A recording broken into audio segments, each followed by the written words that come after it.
Major League Baseball does not get talked about in the same breath as the NFL or NBA when it comes to athletes and firearms.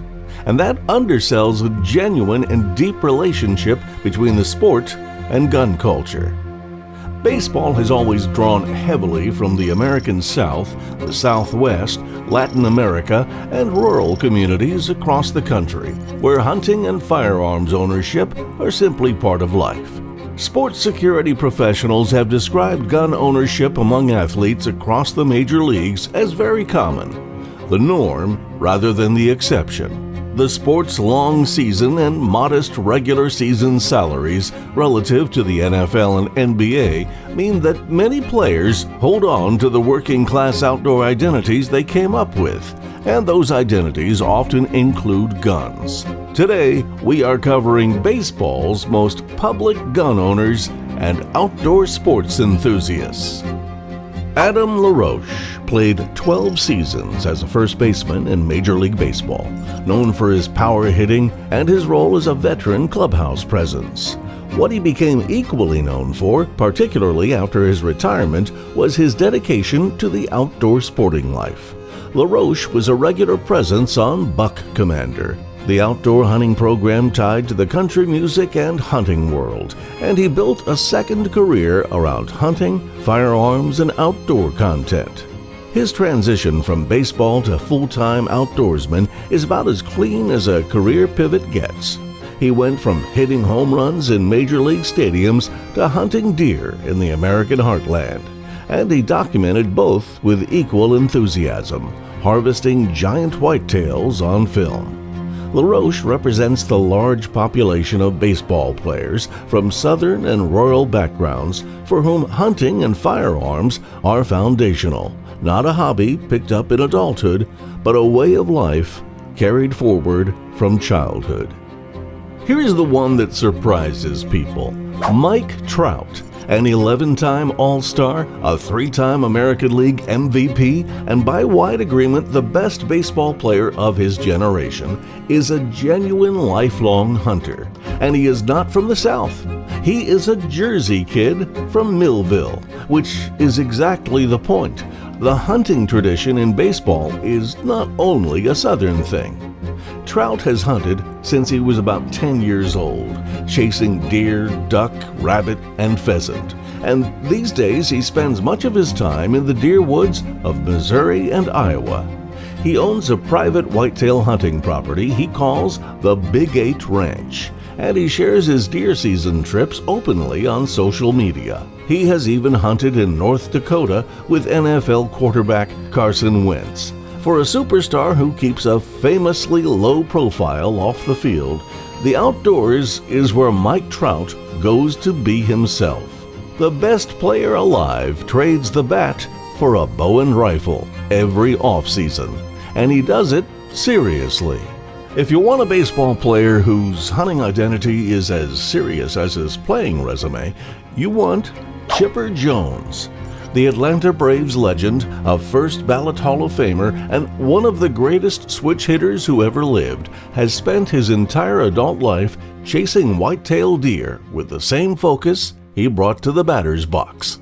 Jones shot his first buck at 9 or 10 years old with a .22 Magnum on a Central Florida hunting club, and he never stopped. He co-founded Buck Commander, the hunting show that also featured fellow big leaguer Adam LaRoche and country stars Luke Bryan and Jason Aldean, and then launched his own series, Major League Bowhunter, on the Sportsman's Channel. He owns the Double Dime Ranch, a 10,000-acre working game ranch in South Texas that he named for the number 10 that both he and his father wore.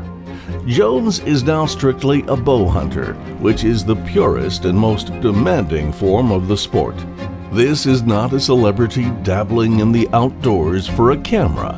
This is a man who built an entire second career around hunting and calls his ranch the most therapeutic place on the planet. When the baseball season ended, Chipper went to the woods every single year. Adam Wainwright spent nearly 2 decades as one of the most respected pitchers in baseball, a 3-time All-Star, and the ace of the St. Louis Cardinals for most of his career. He is also a dedicated deer hunter. When Wainwright landed on the injured list during his playing days, he often used the downtime to get out in the woods, and he has the monster bucks to show for it. Wainwright's hunting even made it to television, where he appeared alongside the Drury clan, the famous outdoor media family and die-hard Cardinals fans. For Wainwright, hunting is not an off-season novelty.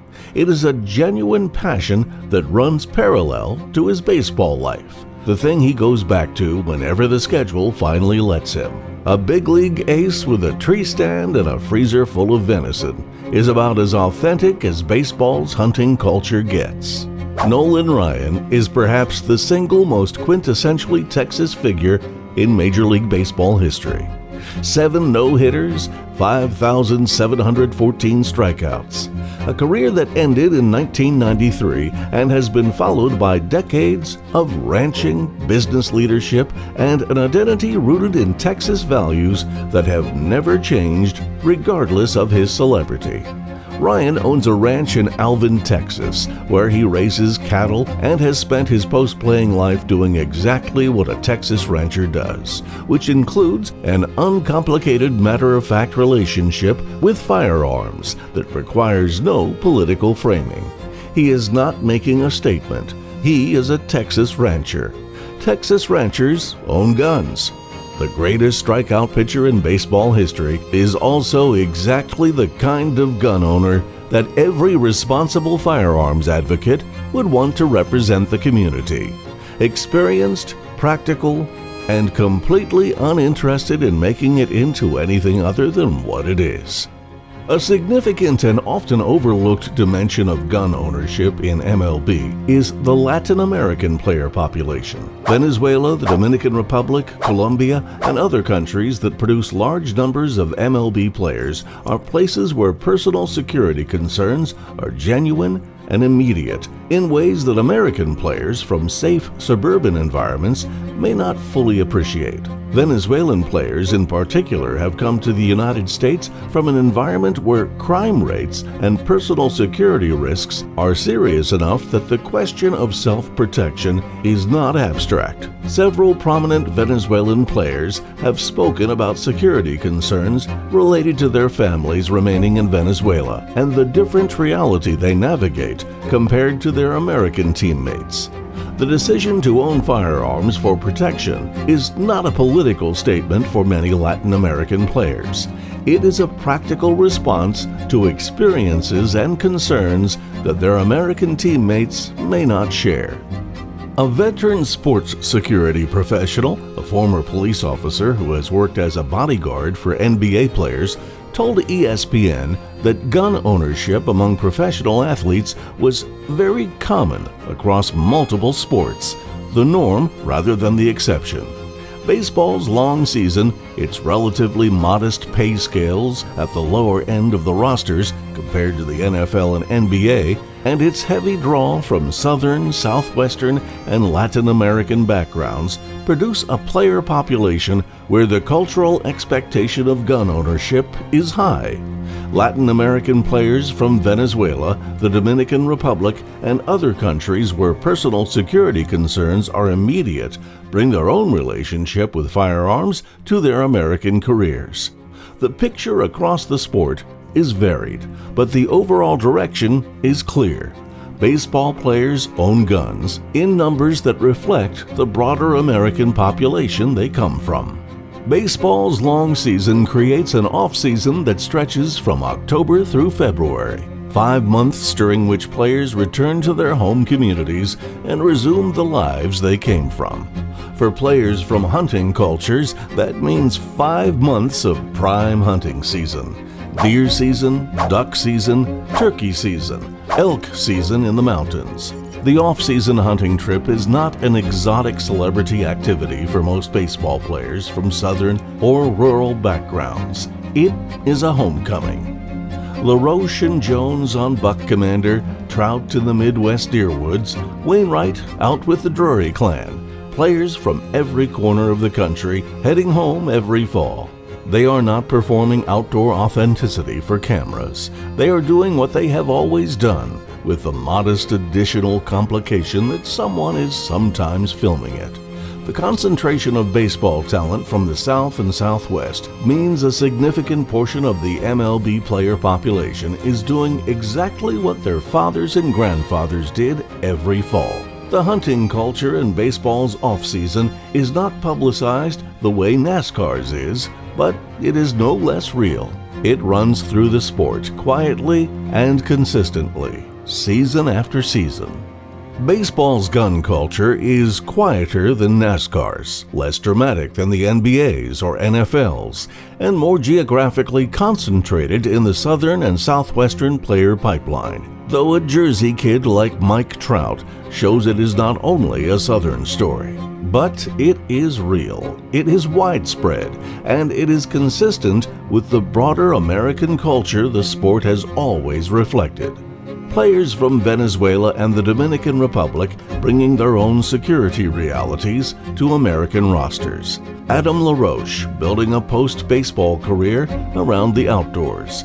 Mike Trout, the best player alive, slipping into a tree stand every offseason. Chipper Jones running a 10,000-acre ranch and a hunting show. Adam Wainwright chasing monster bucks on camera.